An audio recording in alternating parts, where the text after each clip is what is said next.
While you and I and some crops, such as this corn stalk here, are wilting in this heat, getting the chance to dig down in the dirt and take your own fossil home with you. They have boarded up for Hermine just in case, and check it out here. They have all the storms that they have boarded up for since 1996. All the crops here actually have this drip irrigation. You can see the water dripping out of the pipes. It came in at a low angle, carving out the lake you see beside me. Supplies of winter essentials like rock salt and snow shovels tends to be very limited. So if you wait until the last minute to try to stock up, you may be out of luck. Things just kicked off about a half an hour ago, and hey, I got a friend here behind me. How about that?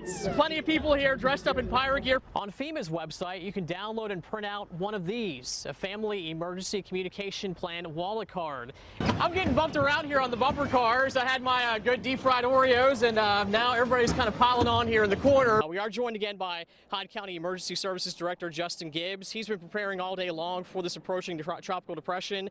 Justin, let's talk about the mainland side of Hyde County first. What impacts are you expecting here? With more heavy rain on the way, concerns are growing that more flooding could be a real possibility. I'm literally holding a piece of pavement from what used to be Highway 12. This 2x6 here literally stabbed into the ground from the force of those winds. A summer of extreme heat isn't the only thing affecting this year's pumpkin crop. It takes about a half an hour to pick a full gallon of blueberries, so it's best to come out first thing in the morning before the summer heat sets in. Good evening to you. With the latest predictions now forecasting a crest just above that of Floyd back in 1999, Kinston residents are on edge about what's to come. While police officers went door to door urging residents to evacuate, business owners in Kinston were making their own preparations for massive floods. That includes employees at Sugar Hill Pizzeria in downtown Kinston. We do have a few businesses here on the street that are putting out sandbags.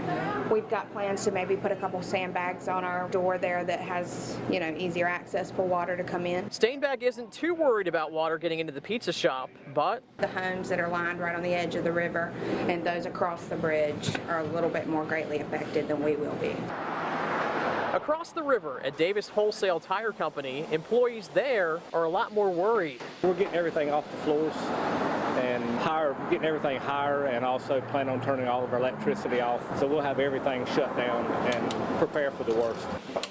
Davis expects Highway 70 in front of his business to be shut down as early as this evening. He says today is the last day he'll be open until sometime next week. Now, a curfew is in effect again tonight from 9 p.m. until 7 a.m. tomorrow morning. Also, we do have two shelters that are set up in the county, one at Lenore Community College and another at Kinston High School. We're live in Kinston. Meteorologist Pierce Legeion, not on your side. It's another food distribution day for the church's outreach network in Greenville. With the help of a new group, the Disaster Recovery Partner for Pitt County, these volunteers are going a step further. Yes, people may have home damage or unit may be bad, or we just don't know. You can never find out who a singer if they're always singing in the shower. So we're out here now to hear you sing, so we'll be able to help you with the nopes. The singers, people like Sheila Harrell, who are still reeling after Hurricane Matthew. It took us about 3 weeks to get back to our house, and once we got back, we saw that the water had done some damage to my air conditioner, my insulation, messed up my septic tank, and on the floor in my bathroom, they're getting moist. When you start walking on them now, they're starting to cave in. FEMA's turned us down pretty much, said that there's nothing else that they can do for us. Harrell lives along Old River Road. She's thankful her home wasn't destroyed, but her and her neighbors are frustrated. We keep hearing the same answers. We can't do anything for you. We can't do anything. We're getting tired of hearing that. Tell us something that you can do. But there's reason for renewed hope. We have people crying. We got some emails. People didn't think that nobody was out there. Thank you so much. You're welcome. Everybody and getting us out in the community to help us out.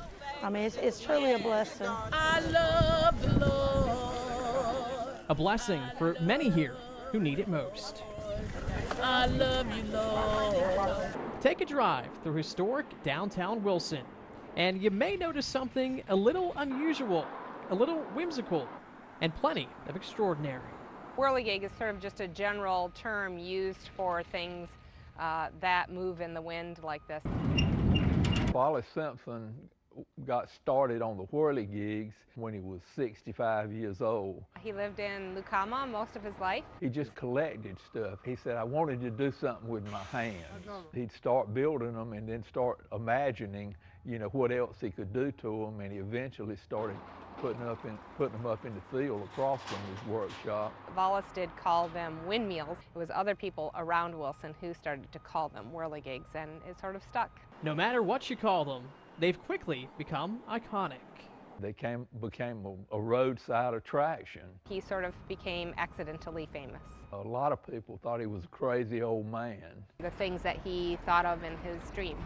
So he would dream them, he would wake up, he would make them. He never intended his whirligigs to go anywhere but be right there on his farm. When Wallace got into his late 80s and early 90s, he realized that he wasn't able to take care of them. So the city of Wilson came up with a plan.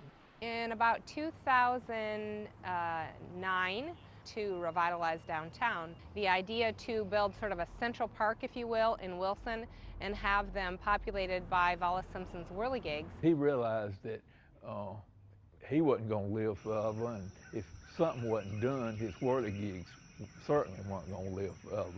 So he finally reconciled himself that that might be a good idea.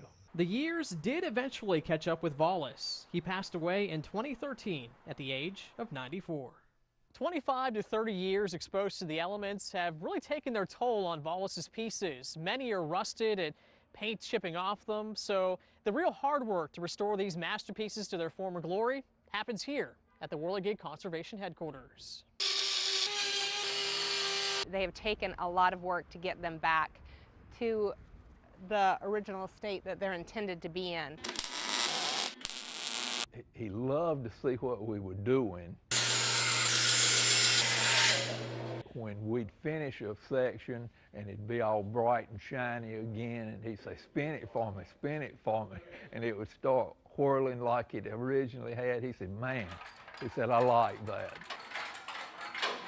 Our park will have 30 of his pieces. I think Wallace he'd take his chair out there and he'd sit and he'd wonder at the whirligigs that he created and be very pleased.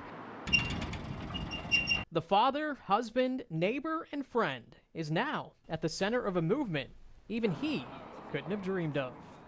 In Wilson, Wilson County, Pierce Legeion, 9 on your side.